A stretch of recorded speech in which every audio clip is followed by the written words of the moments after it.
Revenge films. I'm Alice, a 40-year-old working at a major corporation while raising a child. I currently live happily with my husband and our 1-year-old daughter, but I experienced a divorce 10 years ago. My ex-husband, Joe, and I had been together since middle school. After losing my parents due to an accident during my teenage years, he stood by my side, offering unwavering support. In college, he took on a part-time job so we could live together, and 2 years later, I discovered I was pregnant. He, who was in his 3rd year in college, proposed, saying, "I'll quit college and get a job, so let's get married." Overjoyed by his words, I decided to marry him and soon gave birth to our first child, a baby boy.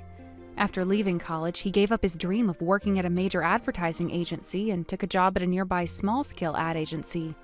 Although I hoped for a happy married life with the arrival of my son, reality proved otherwise. Whenever he faced challenges at work, he would blame me, saying, "I quit college because of you." At first, I endured his accusations, thinking it was indeed true. However, when our son turned 3, he made a big mistake at his job. He started drowning his sorrows in alcohol every day.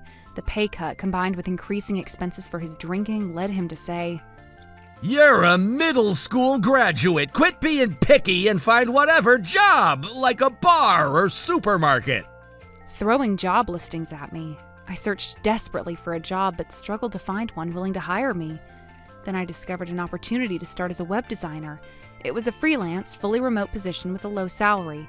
Determined to try anything I could manage with only a middle school education, I decided to give it a shot.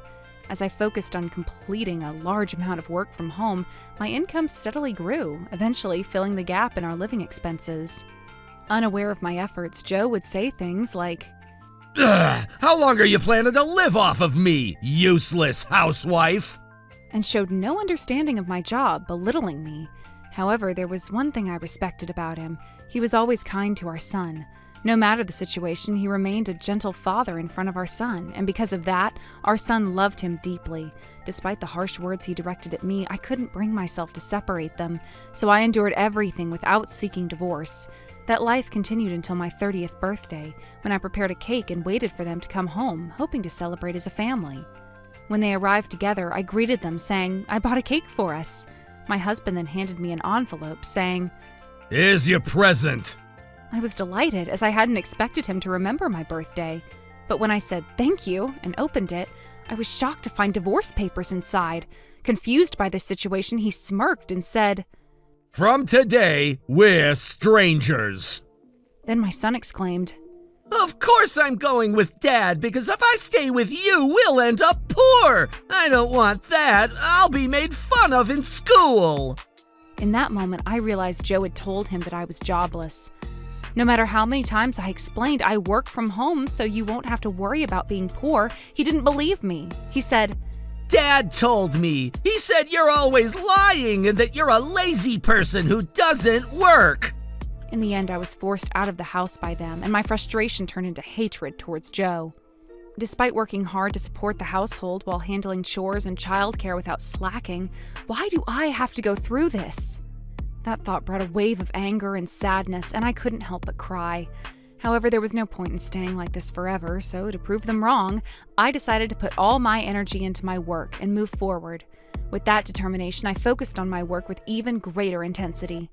Day by day, I poured myself into my work and eventually secured a high-paying project as an exclusive internet ad designer. And 2 years after the divorce, I was unexpectedly offered a position at a major advertising agency.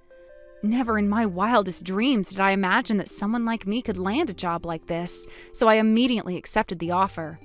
By coincidence, the company turned out to be the one that Joe dreamed of joining during his college days. Once I started working full-time, I became so busy, but I experienced a sense of fulfillment that I had never felt before.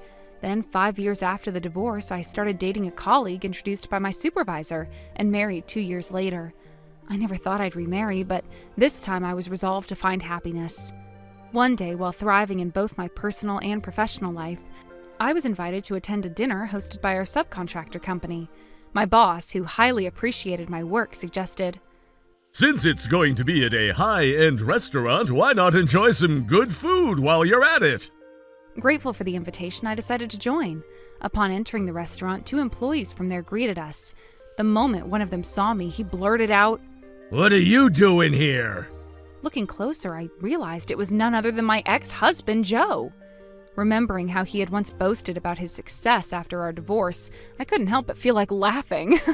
And so, as we sat down for the meal and started talking, I came up with the idea of getting back at him. I repeatedly made sarcastic remarks to him, saying, "I never thought I'd end up working where you always dreamed of joining. My bad," and other things. His prideful nature kept holding him back at first, but eventually he reached his breaking point. Right in front of my boss, he lashed out. "I don't want anything to do with a trash company that hires middle school graduates." Hearing that, my boss exploded with anger and said, Get this rude employee out of here! Joe was then escorted outside by his supervisor and never returned. Later, I heard that his inappropriate attitude during the dinner caused a stir, and he was scolded by his boss. In response, he declared, "I'm quitting this company!" and resigned voluntarily. However, after losing his job in his late 30s, he struggled to find work and faced growing hardships. When our son entered high school, he said things like, "I've raised you until now, so it's your turn to work." Unable to bear the situation any longer, my son eventually came to me saying, "Dad isn't working, so he can't pay for my tuition. Can you help pay for that and living expenses?" My heart wavered upon hearing my own son's request, but recalling how he treated me and only sought me out for money made me question his character. Hardening my heart, I told him, "I'll take care of your tuition as part of my duty as a parent, but you chose to be with your father. Manage the living expenses yourselves." With that, I firmly turned him away. As a result, my son began to regret and reflect on having driven me out. For the first time since the divorce, he apologized, saying, "I'm sorry for the cruel things I said back then." From that day on, we began reconnecting little by little, exchanging messages and having heartfelt conversations. As for Joe, when our son graduated from high school and started living on his own, he was left to lead a lonely life, unable to find a job, and with his savings depleted, he's now reportedly drowning in alcohol and gambling. It appears doubtful that he'll be able to rejoin society. As for me, at the age of 38, I discovered I was pregnant with my remarried husband. Both of us had given up on having children due to my age, so we cried with joy. Now at 40, I'm living happily with my family of 3. It's only because of the hardships I endured in the past that I'm able to cherish the happiness I've found today. How was today's video? If you enjoyed it, please subscribe, like, and leave a comment. Stay tuned for more.